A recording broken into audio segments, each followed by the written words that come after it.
ফেসবুকে বা ইউটিউবে কাজ করতে গেলে এই ব্যাপারটা অনেকেই মানতে পারে না। অনেকেই এই ব্যাপারটাকে একটু অন্য দৃষ্টিতে দেখে। কেউ আবার ইয়ার্কি দেয়, টিটকারিমূলক কথা বলে। কেউ আবার বলে অমুকের বউ আবার ভিডিও বানাই। পিছনে কত রকমের যে মন্তব্য করে তার ঠিক নাই। যাই হোক, যেহেতু এই প্ল্যাটফর্মে কাজ করতে চলে এসেছি, কে কি বললো এটা দেখে তো আর কাজ নাই। তাদের কথাতে কান দিলে হয়তো এখান থেকেই বাদ দিতে হবে, সামনের দিকে আর আগানোই হবে না। যত বাধাই আসুক কোনো কিছুতেই পাত্তা দেওয়া যাবে না। হ্যালো এভরিওয়ান, আসসালামু আলাইকুম। কেমন আছেন সবাই? আশা করি ভালো আছেন। ওদিক দিয়ে আমি সব মশলা কেটে বেছে নিচ্ছি। পেঁয়াজ মরিচ সব কিছুই কেটে নিয়েছি, রসুন কেটে নিয়েছি। আজকে শুটকি ভর্তা করব, সাথে ডিম ভুনা করব আর মাংস রান্না করব।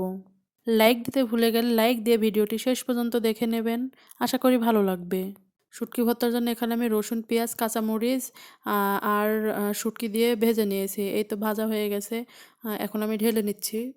সবগুলোই তো আর ভিডিও করা যায় না। এ টু জেড ভিডিও করতে গেলে ভিডিওটা অনেক বড় হয়ে যাবে। তার জন্য একটু একটু করে ভিডিও করা। এদিক দিয়ে আমি ভর্তাটা বেটে নিলাম পাটাতে।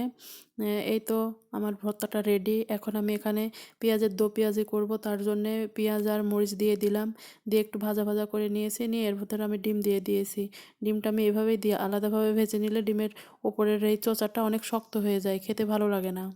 এই প্ল্যাটফর্মে কাজ করতে আসলে কত রকমের যে কথা হবে তা আল্লাহই ভালো জানে। যারা সমালোচনা করবে তারা কিন্তু আপনার ভিডিওতে লাইকও দিবে না, ভিডিওটি শেষ পর্যন্ত দেখবেও না, কমেন্টও করবে না। আর যদিও দেখে তাহলে ভুল ধরার জন্যই দেখবে। ভিডিওগুলো কিন্তু অপরিচিত বন্ধুরাই দেখবে। তার জন্যে বলছি, সবাই সবার পাশে দাঁড়াই। পরিচিত মানুষের উপর ভরসা না করে আমরাই সবাই সবার পাশে দাঁড়াই, তাহলে আমাদের সামনের পথগুলা খুব সহজ হবে। ছোট বড় যাচাই বাছাই না করে যার ভিডিওটি সামনে আসবে তার ভিডিওটি ভালোভাবে দেখে নিই শেষ পর্যন্ত, আর সুন্দর একটা গঠনমূলক কমেন্ট করি, যাতে করে তারাও আমাদের চ্যানেলে আসার সুযোগ পায়। এভাবেই তো প্রত্যেকজনের চ্যানেল বড় হয়। সবার চ্যানেল যারা শুরু করেছে প্রথম থেকে, সবারটাই কিন্তু প্রথম থেকে এতটা বড় ছিল না। একটা দুইটা করে করে তাদের আজকে মানে সাফল্যের সিঁড়ি বয়ে উঠেছে তারা। তো এদিক দিয়ে আমার মাংস রান্নাটা হয়ে গেছে। মাংসটা আমি প্রেশার কুকারে রান্না করেছি। আমার হাজব্যান্ড প্রেশার কুকারে রান্না করাটাই বেশি পছন্দ করে, তার জন্য আমি প্রেশার কুকারে রান্না করে নিয়েছি। এদিক দিয়ে আমি জিরা গুঁড়া দিয়ে দিয়েছি, দিয়ে একটু নেড়ে চেড়ে নেব। মাংসটা যদিও একটু বেশি সেদ্ধ হয়ে গেছে, তারপরেও খেতে মজা ছিল। এখন অবধি আমার ভিডিওটি যে আপু ভাইয়ারা দেখছেন, অবশ্যই লাইক দিতে ভুলে গেলে লাইক দিবেন এবং সাবস্ক্রাইব করে পাশে থেকে যাবেন। যারা সাবস্ক্রাইব করে দিয়েছেন তাদেরকে অসংখ্য ধন্যবাদ। যারা সাবস্ক্রাইব এখনও করেননি তারা প্লিজ সাবস্ক্রাইব করে বোনটির পাশে থেকে যাবেন। তো আজকে দুপুরে এটাই খাওয়া দাওয়া ছিল আমাদের। শুটকি ভর্তা, ডিম দো পেঁয়াজি আর হচ্ছে মুরগির মাংস।